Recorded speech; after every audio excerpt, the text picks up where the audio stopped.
You are listening to DJ Boy.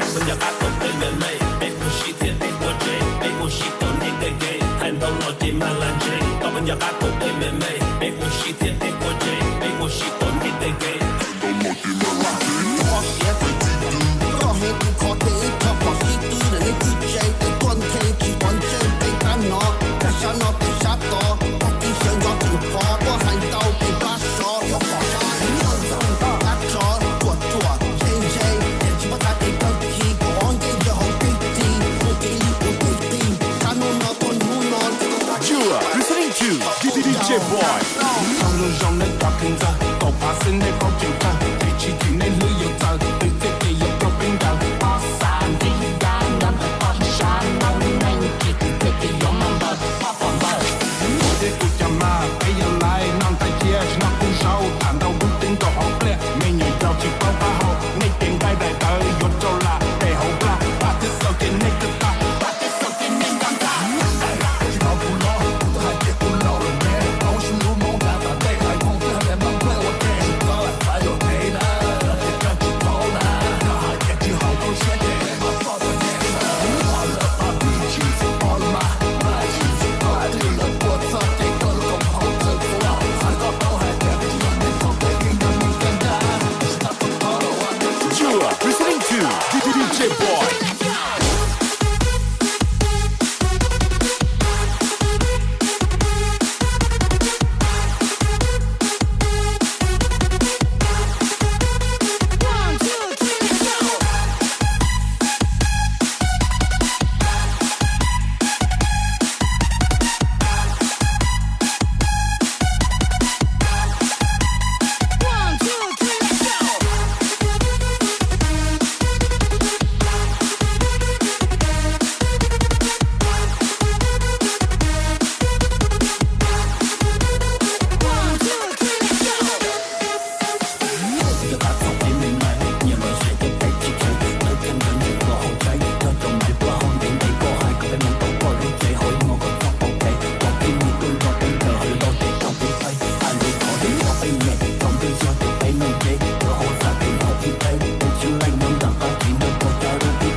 You are listening to DJ Boy.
DJ Boy.